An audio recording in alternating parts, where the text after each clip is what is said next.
During the Soviet times, like, people didn't speak about sexuality at all, and about like the spectrum of sexuality. Well, there wasn't such a thing. And for our parents' generation, it's still something they don't understand.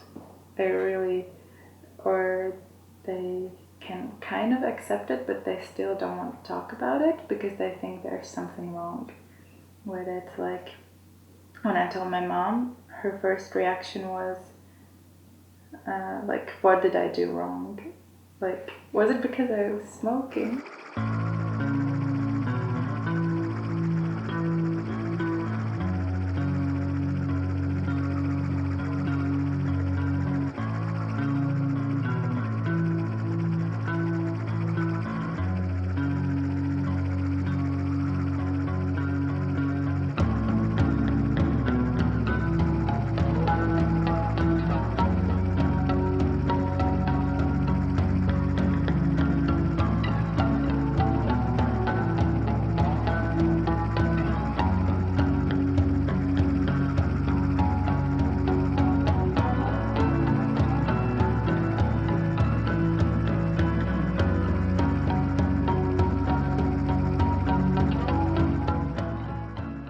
Really is this generation gap, and I think it's a lot to do with the information which we had.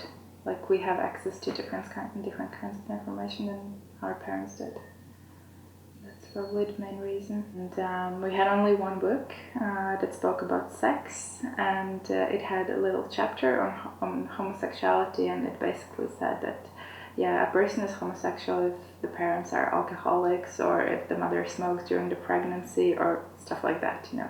And it's all the information our parents had. I know there was this one case where two girls, they were giving a kiss to each other in McDonald's, and there suddenly two men told them, like, not to do that, this is not the place for it, and something like that, and it turned out they were policemen. Like, when my ex-girlfriend from Canada was visiting me here, she always wanted to, like, hold hands on the street or kiss on the street, and I would maybe do that sometimes in some places, but I was also, like, really cautious and just take my hand away sometimes because I was like, no, I don't feel safe right now, right here, doing that. And there's kind of this idea that, you know, now that we're free of this Soviet menace, we have to build this, like, very Latvian state and hold on to our Latvian values, because you have to build this sort of perfect Latvian family, and it's this whole thing, you know, you have this beautiful young blonde couple, and they're very traditionally Latvian, and they get married, of course, and then they have some beautiful blonde babies who also grow up to be perfect Latvian citizens. We're here, we're queer, and we're Latvians. That we still live in this leftovers of Soviet society where sex didn't exist to begin with. Forget about others, you know, sexual orientations or gender identities. And I think the 50 years that we spent under the Soviet regime, where you were basically put in jail or worse if you were a homosexual or transgender, I think that's still in minds of the society that still exists. There's still something wrong with that.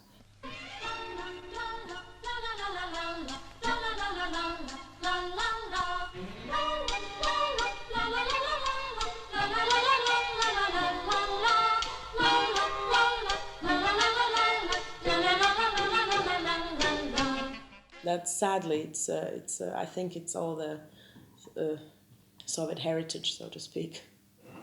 The only kind of big things that you can stick to it was illegal, it was officially persecuted, homophobia was encouraged, and people were hiding were hiding their homosexuality and experienced this internalized homophobia, and they really didn't believe that they had the right to be who they are.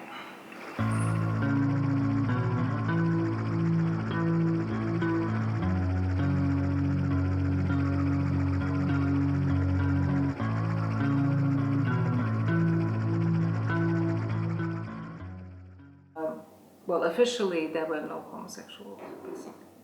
It was never. Actually, the article in the law was about the only reference to the fact that such people exist. Of course, it's hard to catch anyone in action in his own home, but there were agents that were sent into the homosexual community, provocateurs whose job was to obtain evidence that this particular person is a homosexual. There were people who chose to live double lives and have normal family as a front, and maybe practice their true identity in secret, and there are various ways to do that. One of the protagonists of my book is a man in his 70s, which means that he spent most of his life under the Soviet rule, growing up in the post-war Latvia. Let's call him Maris.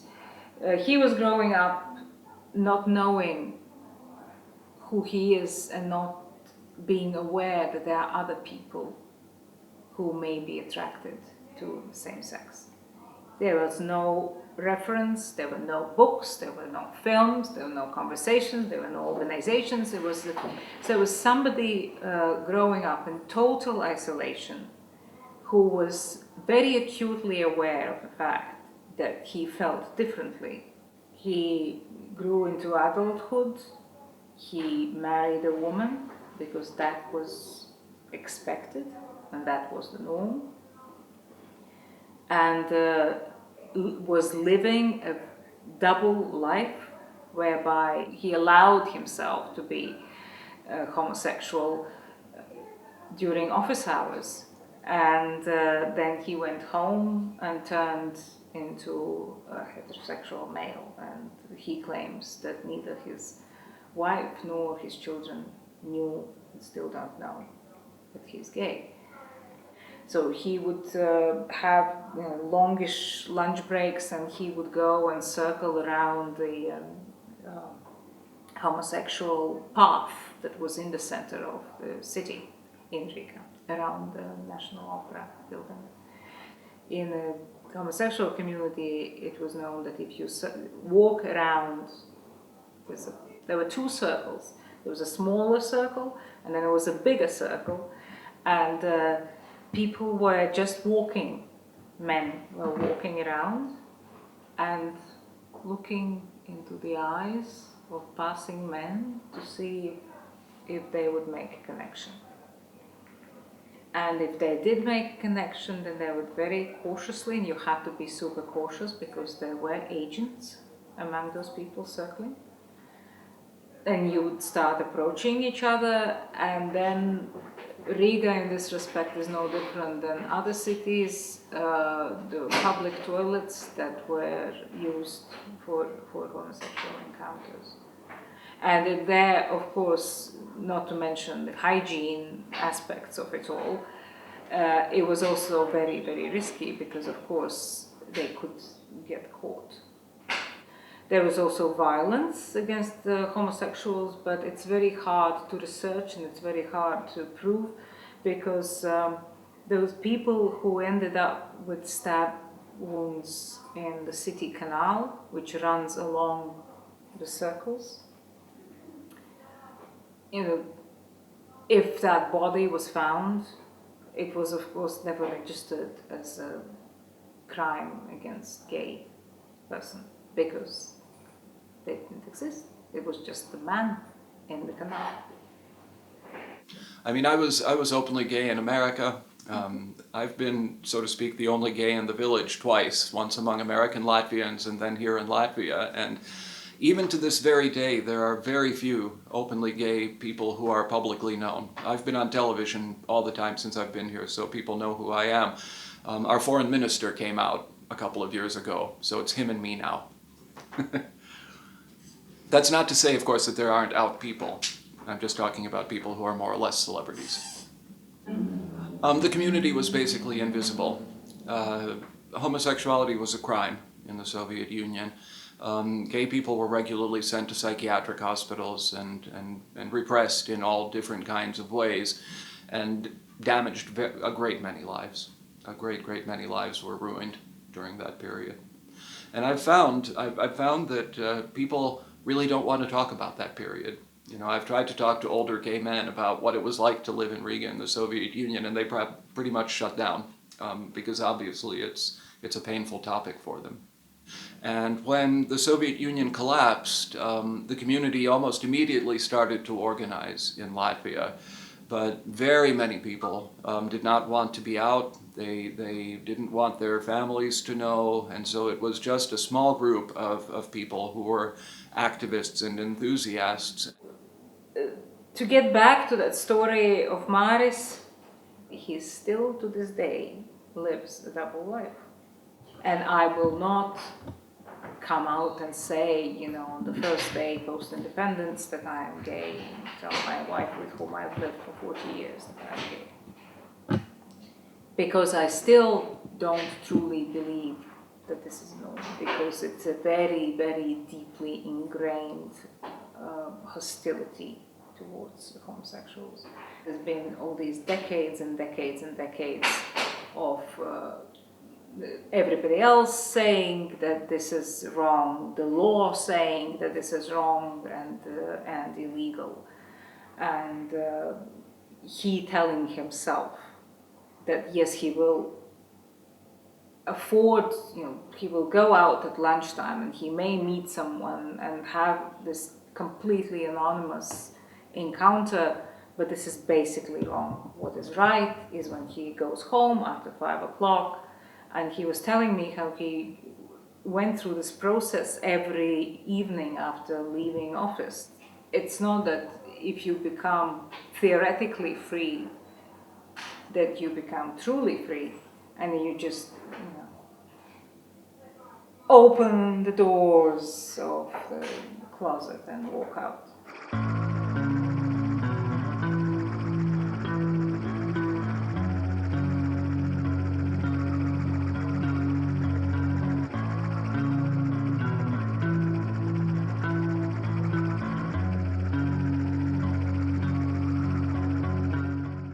Well, somebody has to do something, and that's when the first Pride happened in 2005. I wasn't going to go to it, and I read in a paper that it was banned, and then it was allowed again by the court. And I thought, well, I'll just go and see how that happens, because I've been to other prides in other countries, and I went, and then I saw like these handful of pride marches, like maybe 70 people. And thousands of protesters surrounding them. So I thought, well, I'll have to join the Pride, because it's just unbelievable. That was the first time I actually marched in the Pride. And I met some people there, and we met the next day, and we thought, well, we need to do something about this, because if nobody else is going to do it, then it's never going to change. And that's how we decided to form this organization a year later. But the movement started with this, and that's how I joined it. I just went to the parade and thought, oh my God, I don't want to live in a country like this. So either I change it or I'm okay with it, and I wasn't okay with it. So that was my motivation to join this movement. The whole drama of the first Pride, that was not very well. That didn't go very well, but I think nobody was prepared what's going to happen. Because up until 2005, when the first Pride happened, we actually saw that we live in a very open and modern society. We didn't think that like thousands of people will come out to protest and throw things at Pride marchers. That was very surprising. First 2-3 Pride events ended in violence. And some of that violence was unprecedented in terms of ugliness. You know, if people have plastic bags full of feces thrown at them and exploding on them, and you walk around covered in pieces, that is, I think, as bad as it gets. I think in many ways it's worse than actual physical attack. It was actually really violent. People were throwing stones and different kinds of stuff. The parade goers, and also a lot of people from the community, they left Latvia after that. Yeah, and they're still not here. They haven't come back after that, because that was a really traumatic experience for them.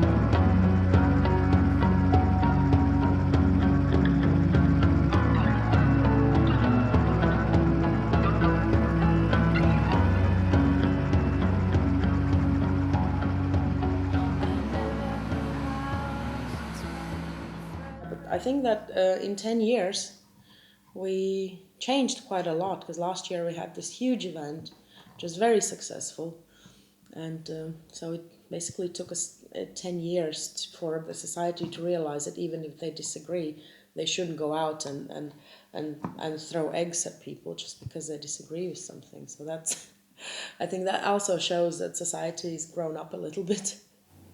The last prides, they haven't been violent at all, and in 2015 we hosted the first Euro Pride, and it was without any fences or anything, so that was like, wow. That was really, really nice. I think every time I participate in a Pride Parade, I can't help but crying because that feeling when kind of you're with your own people and you can be free and be proud of who you are. Yeah, that's a really nice feeling.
And that's one of the drawbacks from the big success of the Pride we had last year, that a lot of organizations that work with us and been helping us all through the years say, oh, but everything's fine. Look, you had a parade, you didn't have any serious protests, everything went well, so everything's fine. But in reality, everything that's fine is freedom of assembly. That's the only thing we have. We still don't have protection against discrimination or any kind of rights to partnership or cohabitation laws. So it's a false sense of changes in a way. There's a lot to do. There is no civil partnerships. There is still casual homophobia present in society. There's still many high-profile figures who haven't come out, and them coming out would have helped to further the cause. Well, the main problem, as I already mentioned, is a community. We need LGBT people to come out and be visible. That's the biggest problem that we have right now, and that will help us to move politicians in the direction of recognizing that these are my voters too. So that's I think that will help enormously to move things forward. It is time to let go, because you really need to be proud of yourself. There's nothing shameful about being LGB or T or Q or I or whatever letters we are now tacking onto there. And only if we are together, we can accomplish something.